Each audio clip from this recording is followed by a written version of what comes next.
Hello. হ্যাঁ দাদা বলেন।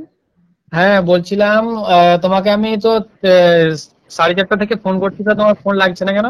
আমাদের এই মানে মোবাইল মানে ভিতরে ঢুকতে দেয়নি তো, ওই গেটের ওখানে ঘরে ভরা ছিল। আচ্ছা আচ্ছা, মোবাইল কখন দিল? মোবাইল দিল 8:30টার সময়, বের হলাম গেট থেকে। আচ্ছা, তো তোমাকে আমি তো জানবো তুমি সিওর পাস করবে, আমি জানি। হ্যাঁ, তো হ্যাঁ তোমার সব তো ইউটিউবে ভিডিও দেবার জন্য তোমার কিছু আমি ইন্টারভিউ টাইপের কিছু কোশ্চেন আমি তোমাকে করবো। হ্যাঁ, হ্যাঁ বলেন। তুমি অ্যান্সার গুলো দাও, তাহলে তাদের নেক্সট টাইম ফিজিক্যাল করতে তারা সেই সেই কাজগুলো করে আসবে, সেই ব্যাপারে তারা ওই ঘর থেকে আগে থেকে তৈরি হয়ে আসবে। হ্যাঁ বলেন। তো তারা তাদের সুবিধা হবে। হ্যাঁ, হ্যাঁ হ্যাঁ। তো বলো, তোমার কোনো প্রবলেম নেই। তো আমি যেটা বলছিলাম যে প্রথমত তুমি কোন ডিস্ট্রিক্ট থেকে বিলং করছো, মানে তোমার ডিস্ট্রিক্টের? মুর্শিদাবাদ। মুর্শিদাবাদ। মুর্শিদাবাদ, আচ্ছা।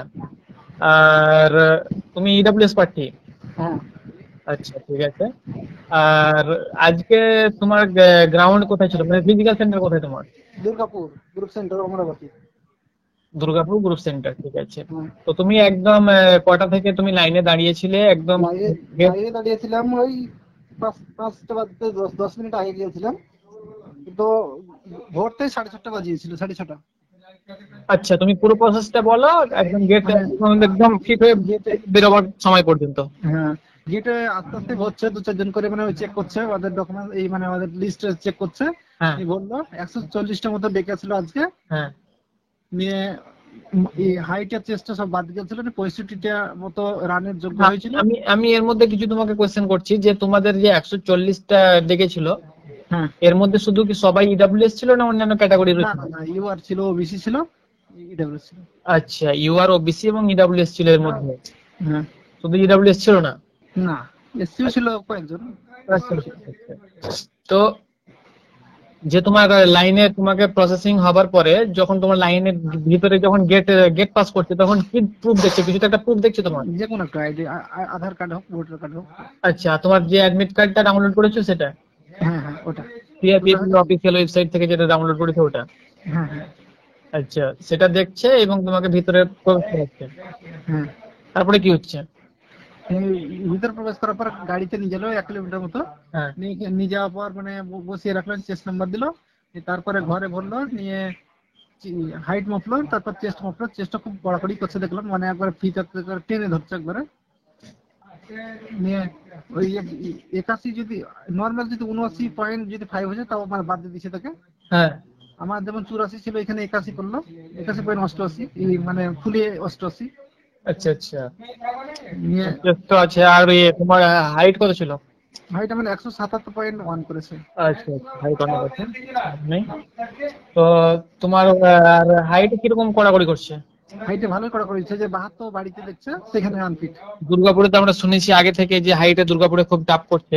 হ্যাঁ টাপ করছে, অরিজিনাল টাপ করছে। হাইটে কোনো খাতির নেই, মানে 71 বা 72 যদি আছে কেউ একজন, তাও এখানে আনফিট হয়ে গেছে। আচ্ছা আচ্ছা আচ্ছা। মানে ওই মানে 170 মানে নেবে? হ্যাঁ 170 লিখে একবারে। আচ্ছা, এবার তোমার যেভাবে হোক না কেন, আমার 170 লাগাতে পূজাতে হবে। হ্যাঁ হ্যাঁ। আর তোমার যে তুমি যখন লাইনে দাঁড়িয়েছিলে তখন তো তোমার ফিজিক্যাল মেজারমেন্ট হবার সময় তো তোমার আশেপাশে তো অনেকে হাইটে বাদ গিয়েছিল, তাদেরকে সুযোগ দিচ্ছে? না না, সুযোগ দিচ্ছে না, হাইটে সুযোগ দিচ্ছে না। সুযোগ দিচ্ছে না? তুমি একটু সাইডে যাও, তাহলে কথাটা তোমার ক্লিয়ার আসবে। হ্যাঁ হ্যাঁ বলেন। আর ওয়েট বা চেস্টে কিরকম বাদ দিচ্ছে? ওইটে ওভার হাইটে একটা বাদ দিলে দেখলাম, মানে ওকে দিলে, টাইম দিলে। হ্যাঁ। একটা মানে 75 কেজি মতন হয়েছিল একটা ছেলে, টাইম দিলে যে মানে কত কেজি আমাকে বললে না ও, কিন্তু বললে কত কেজি মানে কমাইতে বললো ওকে। আচ্ছা, আর এমনি ওই গ্রাউন্ডের মধ্যে টাইমটা দিল না, ওকে ঘরের টাইম ছুটি দিল? ওই 6 দিন না কতদিন টাইম দিয়েছে ওকে। আচ্ছা আচ্ছা, 6 দিন টাইম দিয়েছে ওকে। হ্যাঁ। আচ্ছা, বুঝতে পেরেছি। হুম। আর তোমার তারপরে 140 জনের মধ্যে হাইট মেজারমেন্ট মানে সবকিছু মেজারমেন্টে ফিট হয়েছিল কতজন? ফিট হয়েছিল 65 জন। 65 জন ফিট হয়েছিল রানিং এর জন্য? হ্যাঁ রানিং এর জন্য নিয়ে রানিং পাস করলো 44 জন। 44 জন রানিং কোয়ালিফাই করলো? হ্যাঁ হ্যাঁ। একদম ফুল টাইম, অসুবিধা নেই। হ্যাঁ ফুল টাইম, আর টাইমটা বলে তোমার দিন ওটা তো। কোথায় দৌড়াচ্ছে, কোথায়, রোডসে না গ্রাউন্ডে? এই রোডসে রোডসে। রোডে দৌড়াচ্ছে, আচ্ছা। সাড়ে 10টার সময় স্টার্ট করেছিল রান। এরকম কি তোমার নিয়ে যাচ্ছে নিয়ে আসছে না একদম লং রাস্তা? না, দুপাক, 2.5 কিলোমিটার করে দুপাক, কিন্তু 200 মিটার বেশি হবে মনে হয়, আমাকে লাগলো। আচ্ছা আচ্ছা, যেহেতু তুমি একজন ডিস্ট্রিক্ট একজন স্পোর্টম্যান, সেহেতু অবশ্যই তোমার রানের উপরে অভিজ্ঞতা রয়েছে। হুম। তো তুমি কয় নম্বরে ঢুকেছিলে আশা করছি? আমি 2 নম্বরে ঢুকেছি, 1 আচ্ছা, নম্বরে করতাম কিন্তু একটু স্লো মার দিলাম নি। আমি তো ভেবেছিলাম যে তুমি এক্সেলেন্টই মারবে, কারণ তোমার হুম। সার্টিফিকেট দেখে আমি আগে থেকে তোমাকে বলেছিলাম যে তুমি এক্সেলেন্ট মারবে। যাই হ্যাঁ। হোক না কেন, তুমি 2 নম্বরে ঢুকেছিলে, তুমি রানিং হ্যাঁ। খুব বেশি দিন প্র্যাকটিস করো। না, রান প্র্যাকটিস করিনি আমি। আচ্ছা, তবুও তুমি 2 নম্বরে ঢুকেছিলে। হ্যাঁ। Great. আর সেগুলো তোমরা যখন রানিং কোয়ালিফাই করলে তারপরে কি হলো? রানিং কোয়ালিফাই করার পর নিয়ে ওই বসিয়ে রাখলো, ওই সেই মানে ডিবি মানে ডকুমেন্ট ভেরিফিকেশন হলো। হ্যাঁ। এবং আমাদের কাছে কিছু ছিল না, বসে আছি ডকুমেন্ট গুলো ভেরিফিকেশন করলে সব পুরো কমপ্লিট হলো, তবেই ছাড়লো 8:30টার সময় বেরোতে দিল। আচ্ছা, আর জলপাইগুড়ির এর আগে একজনকে ফোন করেছিলাম, তো তার আগে তোমার তো 4:30 ওদের হয়ে গিয়েছে অলরেডি। আমাদের এখানে সব দিক দেরি করছে, ঢিলে একবারে। আচ্ছা, ডিলে করছে অনেকটা। হ্যাঁ। আর তো তুমি যখন ওই বায়োমেট্রিক নিচ্ছ তো, হ্যাঁ ভাই, এবার ঠিক নিচ্ছে। আচ্ছা, কাউরে ধরে নাও নামের স্পেলিং ভুল বা ধরে নাও ডেট অফ নামের বার্থ। স্পেলিং ভুল হলে অসুবিধা নেই, ফার্স্ট ক্লাস মেসেজ দিয়ে দিলে অসুবিধা নেই। আচ্ছা আচ্ছা, আর ডেট অফ বার্থ ভুল থাকলে? Date of birth first class message দিলে হয়ে যাবে, আর যদি ডেট অফ বার্থ একটাও সঠিক থাকে সেটা দিয়ে দেবে, অসুবিধা নেই। আচ্ছা, মানে যে কোনো একটা আইডি প্রুফের মধ্যে নাম, ডেট অফ বার্থ ঠিক থাকলে সেটা সেটা ওখানে সাবমিট করলে হবে। হ্যাঁ, যখন একটা লাগবে। আচ্ছা, সেটা আধার হোক, ভোটার হোক, প্যান হোক, প্যান কার্ড হোক, ড্রাইভিং হোক, যখন একটা। আচ্ছা, বুঝতে পেরেছি। আর সেটা সবই গেল, তো ইডব্লিউএস সার্টিফিকেট ক্রুশিয়াল যদি অনেকে চিন্তা করে, এই ব্যাপারে তুমি কি বলছো ওখানে? হ্যাঁ, কোর্সিয়াল রেটটা এখানে হচ্ছে এখানে। মানে কালকে শুনছি যারা কালকে করেছে ফিজিক্যাল, তাদেরকে জিজ্ঞেস করলাম, ধরে না, কিন্তু আজকে ধরছে 20টা মতো তাদেরকে ইউআরএ দিয়ে দিল, মানে ধরলো। কালকে যা করেছে সেটা শুনবো না, এখন আমি তোমার মুখ থেকে শুনতে চাই যে তুমি তো আশেপাশে দেখলে কি হলো ক্রুশিয়াল। না না, ধরেছে, কোর্সিয়াল রেট ধরছে। হচ্ছে, অর্থাৎ ক্রুশিয়াল ডেটের বাইরে, লাস্ট ডেটের বাইরে থাকলে তাদের সার্টিফিকেট গ্রহণ করছে না। না, ইউআরএ ফেলে দিছে।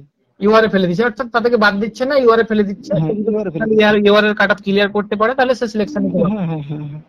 আচ্ছা, তো তারা কি বলছে যে ক্রুশিয়াল ডেট লাগবে বা কিছু? হ্যাঁ, বলছে যে 31শে ডিসেম্বর होना चाहिए था। 31 दिसंबर होना चाहिए। হ্যাঁ, 31শে ডিসেম্বর আগে होना चाहिए। আগে होना चाहिए, আচ্ছা, এটা বলছে। হুম। আর যার সুযোগ নেই তাকে কোনো রকম সুযোগ দিচ্ছে না, এডুকেশন না না না না, কোন দিক কিছু শুনে না। কিছু শুনছে না। না, আর এই কাস্ট সার্টিফিকেট ধরুন এসসি বা ওবিসি যেগুলো ক্রুশিয়াল ডেটের বাইরে থাকছে। সবই আচ্ছা, মানে যে কোনো কাস্ট সার্টিফিকেট ক্রুশিয়াল ডেটের বাইরে থাকে, হ্যাঁ হ্যাঁ, কোর্সিয়াল রেট বাইরে হলে পরে ইউআরএ ফেলে দিচ্ছে। ইউআরএ ফেলে দিচ্ছে তাকে। আর যদি ইউআর না হচ্ছে তাকে রিজেক্ট মেরে দিচ্ছে। আচ্ছা, যদি ইউআরএ ধরুন ওবিসি ধরুন অ্যাপ্লাই করেছে, তার ইউআরএ বয়স শেষ, তাকে রিজেক্ট করে দিচ্ছে। রিজেক্ট করে দিচ্ছে। হ্যাঁ, বুঝতে পেরেছি। হুম। আচ্ছা, তো সবকিছু জানলাম। মেডিকেল তোমার কবে আছে? মেডিকেল পরশু আছে, কালকে তো ছুটি আছে। কালকে ছুটি আছে, রেস্ট করবে, পরশু মেডিকেল আছে। হ্যাঁ হ্যাঁ, কিন্তু তো আশা করছি তোমার কোনো প্রবলেম নেই। দেখা যাক, আল্লাহর উপরে ভরসা। আচ্ছা, ঠিক আছে। তো বেশ, তাহলে এখানেই আমি কলটা কমপ্লিট করলাম। ঠিক আছে। আচ্ছা।